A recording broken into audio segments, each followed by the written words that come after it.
Harmony রাহমাতুল্লাহ আলাইহি মক্কার ভূখণ্ডে হেরম শরীফের মধ্যে গিয়ে মাওলার দরবারে ডাক দিয়ে বলে, মাওলা, ও মাওলা, তোমার দরবারে একটা সন্তান আমার মুরিদ তোমার দরবারে এনেছি, তাকে আপনি কবুল করেন।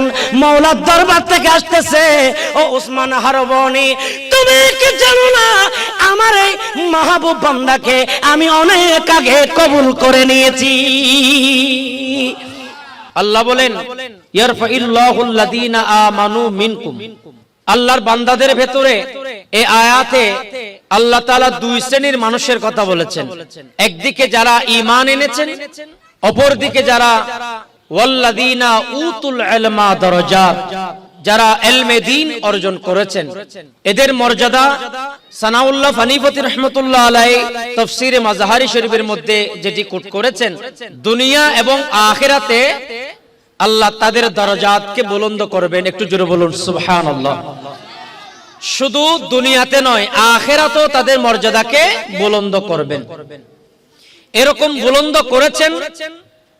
পৃথিবীতে যদি আমরা মানুষ দেখি, অসংখ্য মানুষ আমরা দেখব, যেমন খতিবে বাঙ্গাল হুজুরের আপনারা নাম শুনেন নাই? পৃথিবীতে আমি মনে করি এ খতিবে বাঙ্গাল লকব সারা এই বাংলাদেশে এক নামে পরিচয়। খতিবে বাঙ্গাল বললে আর পুরো নাম বলতে হয় না। যেমন আজকে আমি যে হুজুরের নাম বলে ফেলেছি, এটাও আদবের বরখলাফ, অনেকে চিনবেন না বিদায় বলেছি, বেয়াদবি মাফ করবেন। কারণ এই মহতি জলসায় অনেকে আবার হুজুরকে চিনবে না, সেই হিসেবে নাম নিয়েছি। তো কিন্তু আমি আপনাদেরকে যেটা বোঝাতে চাচ্ছি, এমন এমন পৃথিবীতে কিছু মানুষ আছে, তাদের নাম না বললো তাদের লকবে তাদেরকে চিনে পেল। আলহামদুলিল্লাহ বলেন। যেমন শের মিল্লত বললে আর কি নাম বলতে হয়? শের মিল্লত তো একজন, আলহামদুলিল্লাহ বলেন। খতিবে বাঙ্গাল বললে ইনাদেরকে মানুষ চিনে পেলে, শের মিল্লাত বলে ইনাদেরকে মানুষ চিনে পেলে। ওই যে গৌসে মুক্তার আমরা যাকে বলি, ইনাদের আর নাম বলতে হয় না, এমনি মানুষ চিনে পেলে। এজন্য আল্লাহ তাআলা যারা ঈমান এনেছে এবং ইলম অন্বেষণ করেছে, আল্লাহ তাদের দরজাতকে দুনিয়াতেও বুলন্দ করে দেয় এবং আখিরাতেও বুলন্দ করে দেয়। জোরে বলুন সুবহানাল্লাহ। যাদের দরজাতকে আল্লাহ বুলন্দ করে দেয়, তাদের ভেতরে সুনানে দারিমির বর্ণনার মধ্যে একটি হাদিস আছে, যারা ইলমে দ্বীনের পথের মধ্যে ইলম অন্বেষণ করার জন্য বের হয়ে যাবে, রাসূল করিম সাল্লাল্লাহু আলাইহি ওয়াসাল্লাম তিনাদের ব্যাপারে স্পষ্ট বলেছেন, তারা যেন জান্নাতের পথে হাঁটছেন। সুবহানাল্লাহ বলবেন না? যারা ইলম অন্বেষণ করার জন্য ঘর থেকে বের হয়েছেন, তারা দুনিয়ার রাস্তার মধ্যে হাঁটছে না, তারা যেন জান্নাতের রাস্তার মধ্যে হাঁটছে। তো এটাও তাদের একটা মর্যাদা, এটা একটা তাদের মর্যাদা। এরপরে রাসূল করিম সাল্লাল্লাহু তাআলা আলাইহি ওয়াসাল্লামের আরেক হাদিসের মধ্যে আল্লাহর নবী সরকারে মদিনা সাল্লাল্লাহু আলাইহি ওয়াসাল্লাম বলেছেন, মান ফিস সামাওয়াতি ওয়াল আরদ। হাদিসের অনেক লম্বা ইবারত আছে। আসমান এবং জমিনের মধ্যে আল্লাহর যত সৃষ্টি আছে এবং একদম পরিশেষে সাগরের নিচে, সাগরের মধ্যে যে পানি আছে, পানির ভেতরে যেগুলো মাছ আছে, সেই মাছও যাদের জন্য দোয়া করে তারা হচ্ছে তালেবে ইলম। একটু জোরে বলুন সুবহানাল্লাহ। অর্থাৎ আকাশের উপরে, অর্থাৎ ফেরেশতারা ওই তালেবে ইলমের জন্য দোয়া করে। সাগরের মধ্যে যে মাছ আছে, সেই মাছ তালেবে ইলমের জন্য দোয়া করে। আল্লাহর সমস্ত কায়নাত তাদের জন্য দোয়া করে। এখন আপনাদের কাছে আমি প্রশ্ন রাখতে চাই, কোন তালেবে ইলমের জন্য এই আকাশের আল্লাহর ফেরেশতারা দোয়া করে, জমিনের নিচে সমুদ্রের মাছ দোয়া করে? আল্লাহর নবী বলেছেন, ওই সমস্ত বান্দারা হাঁটলে জান্নাতের মধ্যে হাঁটে। এই সমস্ত বান্দারা কারা? যাদেরকে বলা হয়েছে যে তারকার ভিতরে চাঁদের মর্যাদা যেমন, ওই তালেবে ইলমের মর্যাদা আল্লাহর সৃষ্টির ভিতরে তেমন। একটু জোরে বলুন সুবহানাল্লাহ। এবং তালেবে ইলমের মর্যাদাকে সরকারে মদিনা এমন ভাবে বলেছেন, বলে একজন আবেদের ছেলে, একজন তালেবে ইলম, যিনি ইলম অন্বেষণ করতে করতে করতে ইলমে লাদুন্নি অন্বেষণ করেছেন, ইলমে ফিকহ অন্বেষণ করেছেন, ইলমে নাহব অন্বেষণ করেছেন, এভাবে অসংখ্য জ্ঞান অন্বেষণ করেছেন। করতে করতে আল্লাহ তাদের দরজাতকে বুলন্দ করে দিয়েছে। আর একটু জোরে বলেন না সুবহানাল্লাহ। তাহলে একজন ছাত্র তিনি যখন মাদ্রাসায় পড়ালেখা করে তাদের এই মর্যাদা। আচ্ছা, কোন ভাই কি এই কথা বলতে পারবেন যে ইংলিশ মিডিয়ামের মধ্যে পড়লে অথবা বাবা স্কুলে পড়লে অথবা অমুক স্কুলে পড়লে যেগুলা দুনিয়া বিমুখ, হ্যাঁ দুনিয়ার সাময়িকের জন্য লাগবে, কিন্তু আমি আপনাদেরকে বলতে চাই যে হাদিস রাসূল করিম সাল্লাল্লাহু তাআলা আলাইহি ওয়াসাল্লামের আমি আপনাদের খেদমতে আরজ করেছি, এই হাদিসগুলা হচ্ছে যারা ইলমে শরীয়ত, ইলমে তরিকত, ইলমে মারফত, ইলমে হাকিকত এসব জ্ঞানের জন্য যারা পথ চলা শুরু করেছে তাদের জন্য রাসূল করিম সাল্লাল্লাহু তাআলা আলাইহি ওয়াসাল্লাম এই মর্যাদার কথা বলেছেন। কথা বলেন ঠিক কিনা? তাহলে আমরা কি ভাগ্যবান না যে আমাদের ছাত্রদেরকে এরকম একটা প্রতিষ্ঠানে আমরা দিতে সক্ষম হয়েছি, যে এই প্রতিষ্ঠান একদিকে এটার রাউডার কিন্তু ওই কুতুবদিয়ার মালিক শাহ রাহমাতুল্লাহ আলাইহির দরবারের সাথে আছে না নাই? আপনারা তো বড় ভাগ্যবান যে কুতুবদিয়ার মালিক শাহ রাহমাতুল্লাহ আলাইহির বেলায়েতের রাডার থেকে এই মাদ্রাসার প্রত্যেকটা কাজ বেলায়েতের রাডারের মাধ্যমে নিরীক্ষণ হচ্ছে। এবং এখানে যারা পাগড়ি প্রদানের জন্য আজকে আমি দেখে অবাক হয়েছি, সর্বোচ্চ তার বয়স 7 থেকে 8 বছর। এখানে আমার উস্তাদরা পাগড়ি দেবেন 8 বছর বয়সে, 9 বছর 8 বছর হবে সর্বোচ্চ, 7 থেকে 8 বছর। 7 থেকে 8 বছর বয়সের একটা ছেলে আজ যে কোরআন শরীফ মুখস্থ করেছেন, আমি নিশ্চিতভাবে বলতে পারি, আল্লাহ খোদার কসম করে বলছি, এটা বেলায়েতের হাত ছাড়া, আল্লাহর রহমত ছাড়া এটা কখনোই কোরআন মুখস্থ করা সম্ভব। আরে জোরে বলেন না সম্ভব। তো এই যে বেলায়েত, এগুলো আমাদেরকে বুঝতে হবে। কারণ আপনি এখানে বেঙ্গে সাতার মতো অনেক মাদ্রাসা পাবেন, আছে না নাই? এখানে অনেক নুরানি মাদ্রাসা আপনি পাবেন, কিন্তু আপনাকে বুঝতে হবে কোন মাদ্রাসায় দিলে এখানে ইলমে শরীয়ত আছে, ইলমে তরিকত আছে, ইলমে মারফত আছে, ইলমে হাকিকত আছে, এখানে আদব আছে, এখানে সালাতু সালাম আছে, এখানে মুস্তাফা জানে রহমত পে লাখো সালাম আছে, এখানে ইয়া নবী সালামু আলাইকা আছে, এখানে আউলিয়া কেরামের উরুসের আপনার বর্ণনাও আছে। এখানে আছে তো আছে। যখন মেরাজুন নবীর মাস রজব মাস চলে আসে, এই রজব মাসে যত দিবস আসে সেই সমস্ত দিবস নিয়ে তাদেরকে প্র্যাকটিস দেওয়া হয়। এখানে খাজা গরিব নওয়াজ রহমাতুল্লাহ আলাইহির আলোচনা হয়। এখানে সরকারে মুস্তাফা সাল্লাল্লাহু আলাইহি ওয়াসাল্লামের মেরাজুন নবী অনুষ্ঠিত হয়। কথা বলেন ঠিক কিনা?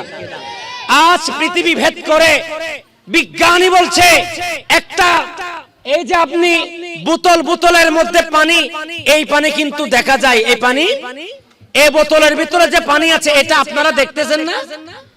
আর এটা যদি আরেকটা অন্য কালারের বা মেলামাইনের বোতলের মধ্যে যদি পানি রাখা হয়, এই পানি কি দেখা যাবে? দেখা যাবে না। তো বিজ্ঞানী এখান থেকে বলছে এক বোতলের মধ্যে পানি রাখা হয়েছে, এটা মানুষ বাহির থেকে দেখে। আর এক বোতলে, এটা যদি মেলামাইনের হয়, এটা যদি কাঁচের বা ভিন্ন কালারের হয়, ওটাতে দেখা যায় না। তো বিজ্ঞানী আমাদেরকে বলে দিচ্ছে যে দেখো, এই বিজ্ঞান তো আমরা মূলত কোরআন থেকে পেয়েছি, এই বিজ্ঞান তো আমরা মুস্তাফার কদম থেকে পেয়েছি, সরকারে মদিনার মদিনাতুত তৈয়বার কদম থেকে পেয়েছি।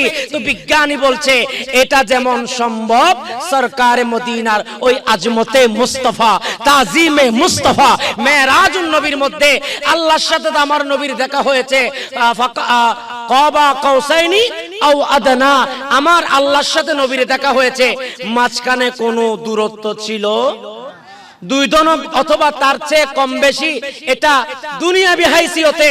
কিন্তু আমার নবী সরকারে মদিনা আল্লাহকে দেখেছেন, আল্লাহ নবীকে দেখেছেন। এই শিক্ষা কিন্তু দেওয়া হয় শাহ মালিকিয়া হিফজুকানায়। কথা বলেন ঠিক কিনা? আমি আপনাদের খেদমতে আরজ রাখতে চাই,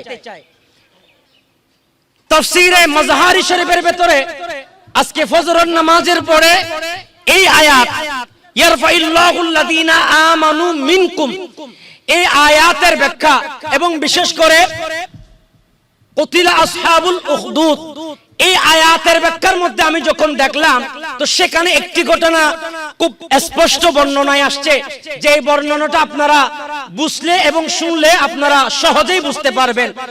প্রকৃত কোন উস্তাদের কদমে যখন ছাত্র পড়ালেখা করেন, অভিভাবকদেরকে খেয়াল করতে হবে পৃথিবীতে যত মানুষ শ্রেষ্ঠত্বের দরজায় গিয়েছেন, যেমন এই মাসে খাজা গরিবে নামাজ, খাজা গরিব নওয়াজ রহমতুল্লাহ আলাই নিজের পীর ও মুর্শিদ উসমান হারওয়ানি রহমতুল্লাহ আলাইহির দরবারে একাধারে 20 বছর ছিলেন। আল্লাহু আকবার বলেন। উসমান হারওয়ানি রহমতুল্লাহ আলাইহির দরবারে একাধারে 20 বছর গোলামি করেছে। শুধু তা নয়, তিনি নজমুদ্দিন কুবরার দরবারে গিয়েছে। তিনি এভাবে যেতে যেতে অনেক আল্লাহর মকবুল ওলির দরবারে গিয়েছে। পীরান পীর দস্তগীর গৌসবাক আব্দুল কাদের জিলানীর দরবারে গিয়েছে। এখান থেকে একটা মাসালা জেনে নেওয়া যেতে পারে যে উস্তাদের কদম থেকে ইলম শিক্ষা হয়। ঠিক তেমনি ভাবে খাজা আতে রাসূল হিন্দাল ওলি মাইনুল মিল্লাতি ওয়াদ্দিন খাজা গরিবে নামাজ উস্তাদের গোলামি করেছে। আরো জোরে বলে। এখন তো আমরা 1 মাস থেকে 2 মাস হয়ে গেলে মাদ্রাসা এখান থেকে আরেক জায়গায় নিয়ে যাই, কোথায় নাই এই মাদ্রাসার মধ্যে পড়ালেখা নাই। আরে খাজা গরিব নওয়াজ রহমাতুল্লাহ আলাইহি একাধারে 20 বছর পীরের গোলামি করেছে। সুবহানাল্লাহ বলবেন না আমার ভাইয়েরা? একাধারে 20 বছর খাজা গরিবে নামাজ পীর মুর্শিদের গোলামি করেছে। পীর মুর্শিদের গোলামি করতে করতে উসমান হারওয়ানি রহমাতুল্লাহ আলাইহি বলে, আমি এবার আমার মুরিদকে নিয়ে মক্কা এবং মদিনার দিকে রওনা দিয়ে দিলাম। আমার ভাইরা, খাজা গরিবে নামাজকে উসমান হারওয়ানি রহমাতুল্লাহ আলাইহি মক্কার ভূখণ্ডে হেরম শরীফের মধ্যে গিয়ে মাওলার দরবারে ডাক দিয়ে বলে, মাওলা, ও মাওলা, তোমার দরবারে একটা সন্তান আমার মুরিদ তোমার দরবারে এনেছি, তাকে আপনি কবুল করেন। মাওলার দরবার থেকে আসতেছে, ও উসমান হারওয়ানি, তুমি কি জানো না আমার এই মাহবুব বান্দাকে আমি অনেক আগে কবুল করে নিয়েছি।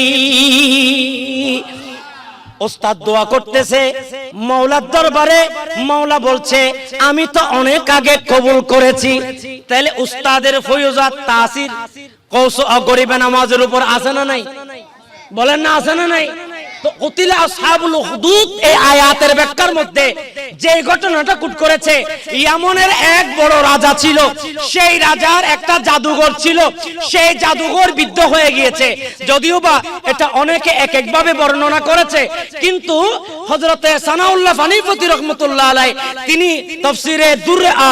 তাফসীরে মাজহারির ভিতরে এভাবে কুট করতেছে যে তিনি যখন বিদ্ধ হয়ে গিয়েছে, রাজাকে বলছে, রাজা সাহেব আপনি আমাকে একটা যুবক ছোট্ট বাচ্চা দেন, এই বাচ্চাকে আমি আমার বিদ্যাটা শিখিয়ে দেব, যাতে আমি মারা গেলে আমার বিদ্যাটা জাগ্রত থাকে। আমার বিদ্যাটা, বলেন না, বিদ্যাটা জাগ্রত থাকে। এই কথা বলার পরে তিনি একটা যুবক তাকে দিলেন। যুবক যাওয়া আসার সময় এক রাহেবের সন্ধান পেলেন এবং সেই রাহেবের কদমে বসতেন। এদিকে রাহেবের কদমে বসার কারণে ওদিকে দেরি হয়ে যায়। তো দেরি হওয়ার কারণে তিনাকে ওই জাদুকর তিনাকে বড় মারধর করতেন। তিনি এই কথা রাহেবকে বলেছেন। তো রাহেব তাকে একটা কথা শিখিয়ে দিয়েছেন, তুমি এই কথা বলবা যে তোমাকে যদি জাদুকর বলে দেরি কেন হয়েছে, বলবা ঘর থেকে আসতে একটু দেরি হয়ে গিয়েছে। এখান থেকে যখন ঘরে যাবা, যদি বলা হয় তোমার কেন দেরি হয়েছে, বলবা যে আমি জাদুকরের ওখান থেকে আসতে দেরি হয়েছে। মাঝপথে রাহেবের সাথে তার দিন দিন সম্পর্ক বেড়ে যাচ্ছে। দিন দিন সম্পর্ক, একদিন দুদিন তিন দিন আমি উস্তাদের গোলামি, উস্তাদের খেদমত, উস্তাদের কদমে রাখা, উস্তাদকে ছাত্রকে উস্তাদের কদমে রাখার কথা আপনাদেরকে বলতে চাচ্ছি। এভাবে একদিন দুদিন তিন দিন রাখতে রাখতে একদিন ওই ছোট্ট বাচ্চাটা তিনি যখন ঘর থেকে বের হলেন, মাঝপথে বিশাল আকারের একটা প্রাণী রুটটা দখল করে নিয়েছে। ওই মাসুম বাচ্চাটা বলছে আজকে আমি পরীক্ষা করব কি জাদুঘরের ধর্ম সেরা নাকি রাহেবের ধর্ম সেরা। আল্লাহু আকবার। বলে আমি আজকে দুই প্রকারের এলম অন্বেষণ করেছি, একদিকে জাদুঘরের কাছ থেকে এলম অন্বেষণ করেছি, আর একদিকে রাহেবের কদম থেকে এলম অন্বেষণ করেছি। এজন্য একদিকে বাংলা ইংলিশ আপনার সন্তানকে শিখিয়েছেন, অপরদিকে আপনি কোরআন হাদিসের এলম আপনার সন্তানকে দিয়েছেন। আপনি এখান থেকে নির্বাচন করে নিতে পারবেন কোনটা আপনার ছেলের জন্য বেশি উপকারী। একটু জোরে বলুন সুবহানাল্লাহ। রাহেব তখন তিনি একটা কিছু পড়ে ওই প্রাণীর দিকে নিক্ষেপ করলেন। রাহেব বলে আমি আজকে দেখব আমার রাহেবের ক্ষমতা যদি সেরা হয় তাহলে এই প্রাণী মারা যাবে, পথটা সঠিকভাবে এই পথ খুলে যাবে, মানুষ চলাফেরা করতে পারবে। ঠিক তেমনি ভাবে ওই পথটা অটোমেটিকলি খুলে গিয়েছে। এই কথা যখন চারিদিকে ছড়িয়ে ছিটিয়ে গিয়েছে, এবার ওই সন্তানকে দেখার জন্য সবাই আসতেছে। কুষ্ঠরোগী ভালো হচ্ছে, অন্ধ রোগী ভালো হচ্ছে, এভাবে করতে করতে ওনার মর্যাদা অনেক বেশি বেড়ে গিয়েছে। আমি দীর্ঘ করার কোনো সুযোগ নাই। যে কথাটা আমি আপনাদেরকে বোঝাতে চেয়েছিলাম, একজন উস্তাদের সুহবতে চাইলে সন্তান মানুষ হতে পারে কি পারে না? আরো জোরে বলেন। এই যে একটা বাদশাহ সাহেব এই বাচ্চাটাকে জাদুঘরি শিকার জন্য দিয়েছিল, অপরদিকে সে তার যোগ্যতায় রাহেবের কদমে যে জ্ঞান অন্বেষণ করেছে, সেই জ্ঞানের মাধ্যমে সেই রাহেবকে বাদশাহ যখন মৃত্যুর বিছানার মধ্যে নিয়ে গেলেন, বাদশাহ বলে তাকে আমি আঘাত করব, তাকে আমি দুনিয়া থেকে বিদায় দেব। ওই বাচ্চাটা বলতেছে আপনি আমাকে ততক্ষণ মারতে পারবেন না, আল্লাহ খোদার কসম করে বলছি আপনি আমাকে ততক্ষণ মারতে পারবেন না যতক্ষণ আমি আমাকে মারার পদ্ধতিটা আপনাকে শিখিয়ে দেব না। আল্লাহু আকবার বলে। আপনি বলতে পারেন মানুষ তো মানুষের ইন্তেকাল হয় আল্লাহর পক্ষ থেকে, ইন্নাকা মাইয়িতুন ওয়া ইন্নাহুম মাইয়িতুন, মানুষের ইন্তেকাল এটা তো আল্লাহর পক্ষ থেকে হয়। কিন্তু এই ব্যক্তিটা, এই বাচ্চাটা এমন জ্ঞান অন্বেষণ করেছে যে জ্ঞানের মাধ্যমে সে নিশ্চিত হয়ে গেছে তার ইন্তেকালটা কয় তারিখ হবে, কিভাবে হবে। ঠিক তেমনি ভাবে তিনি যেভাবে শিখিয়ে দিয়েছেন, ইয়ামনে সব মানুষকে দাওয়াত দেওয়া হয়েছে, সবাই এসেছে, আর তিনি বলছেন আমার তুনি থেকে একটি তীর নেওয়া হোক, সেই তীরটা আমার দিকে নিক্ষেপ করা হোক, এই দোয়া পরে নিক্ষেপ করবা। আর যখন নিক্ষেপ করা হলো, নিক্ষেপ করার সাথে সাথে তিনি দুনিয়া থেকে ইন্তেকাল করলো। শুধু ইন্তেকাল নয়, উনার ইন্তেকাল দেখে লক্ষ লক্ষ কোটি কোটি বেদিন ইসলাম ধর্মে গ্রহণ করেছে। একটু জোরে বলুন না সুবহানাল্লাহ। এজন্য তো ভাই আল্লাহর আউলিয়া কেরামের জামায়াত, এটার ভিতরে অনেক হিকমত আছে। কোটের দরবার দেখেন না, লাখো মানুষের সমাগম। কোটের দরবার জাস্ট ঈদ মিলাদুন নবীর মধ্যে লাখো মানুষের কাণ্ড। গৌসুল আজম মজবন্দারির দরবারে দেখেন না, লাখো কোটি মানুষের কাণ্ড। ওই কুতুবদিয়ার মালিক সাহেব দরবার দেখেন, লাখো মানুষের সমাগম। কথা বলেন ঠিক কিনা? এগুলা সব কিছুর মূল হচ্ছে একজন যোগ্য উস্তাদ যদি মিলে যায়, তাহলে আপনার সন্তানটা যথাযথভাবে ইলমে দ্বীন অন্বেষণ করতে। তো আমি আলহামদুলিল্লাহ আমার উস্তাদ আমার পাশে বসে আছে, এবং মাওলানা হাফেজ আব্দুর রহিম তিনাকে আপনারা কতটুকু চিনেন জানি না। আমি আমার দুই বাজানের কাছ থেকে যতটুকু জানলাম, আলহামদুলিল্লাহ উনার তদারকি এবং উনার পড়ালেখার ধরন আমি সবচেয়ে আশ্চর্য হয়ে গেলাম যে এই ছোট্ট বাচ্চা কিভাবে হাফেজ হয়। কিমানি উনার অক্লান্ত পরিশ্রম, এবং শুধু উনি নয়, উনার স্ত্রীও প্রায় সময় এই সন্তানদেরকে নিজের সন্তান মনে করে। আজ আলহামদুলিল্লাহ ঘরোয়া পরিবেশে অনেক দূর দূরান্ত থেকে বাংলাদেশে এটা তো চ্যানেলের মাধ্যমে যাচ্ছে, আমরা নিশ্চিত বলতে পারি আপনাদের সন্তানকে এখানে আলহামদুলিল্লাহ দিতে পারবেন। এই মাদ্রাসা শাহ মালিকিয়া হিফজ, এই মাদ্রাসা এটা অত্যন্ত একেবারে সুন্দর সিসি ক্যামেরা দ্বারা নিয়ন্ত্রিত এই প্রতিষ্ঠানে আপনারা আপনাদের সন্তানদেরকে দিয়েছেন। তবে হ্যাঁ, অভিভাবকদেরকে আমি অনুরোধ করব আপনার সন্তানের তদারকিটা আপনার সন্তানের যিনি উস্তাদ ইনার উপরে ছেড়ে দিবেন, এবং ইনাকে কিছু ক্ষমতা দিবেন। আপনি আপনার সন্তানকে বেশি আদর করবেন, এটা স্বাভাবিক। কিন্তু উস্তাদকে কিছু ক্ষমতা যদি না দেন, আপনার সন্তান কখনো মানুষ হবে সে কারণে আমি অভিভাবকদেরকে, মা বোনদেরকে দৃষ্টি আকর্ষণ করব, আপনার সন্তান, আপনারা সঠিক সিদ্ধান্ত নিয়েছেন এবং উপযুক্ত উলামায়ে কেরামের মাধ্যমে বিজ্ঞ প্রাজ্ঞ, এখানে শুধু আরবি নয়, এখানে ইংরেজি, বাংলা, বিভিন্ন বিষয়, অর্থাৎ সে এখান থেকে গিয়ে ক্লাস 5 ভর্তি হলে তার যাতে কোনো জ্ঞানের অপূর্ণতা না হয়। ইংরেজি ঘন্ট এখানে হয়, বাংলা ঘন্ট এখানে হয়, এখানে আরব, দোয়া, কানুন। কিছুক্ষণ আগে আমার উস্তাদ সহ আমরা নিচে বসে তাদেরকে কিছু পরীক্ষা নিরীক্ষা নিলাম, তারা নাত রসুল জানে কিনা, তারা কোরআন শরীফের বিভিন্ন মাসলা মাসাইল জানে কিনা, নামাজের মাসলা মাসাইল জানে কিনা।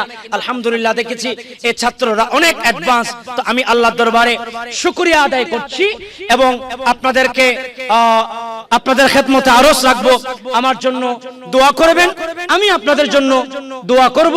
এবং হাফেজ মাওলানা আব্দুর রহিম কাদরি সাহেবের জন্য, তিনি একাধারে একদিকে একটা মসজিদের খেতাবতের দায়িত্ব আছেন, একদিকে হাফেজ কোরআন। পৃথিবীতে হাফেজ কোরআনের মতো মর্যাদা আর কোনো মর্যাদা হতে পারে? বলেন, আর কোন মর্যাদা হতে পারে? এজন্য হাফেজ কোরআন আলেমদেরকে কেউ যখন দুষ্টুতি খুঁজে, রাসূল পাক সাল্লাল্লাহু আলাইহি ওয়াসাল্লাম হাদিসে পাকে বলছে ইল্লা মুনাফিক, মুনাফিক ছাড়া কেউ আলেমের দুষ্টুতি খুঁজতে পারে না। এজন্য আলেমের জন্য আল্লাহর কায়নাতের সমস্ত সৃষ্টি জগৎ দোয়া করে আপনারা আলেমের সাথে সুসম্পর্ক রাখবেন এবং এই মাদ্রাসার সাথে সুসম্পর্ক রাখবেন।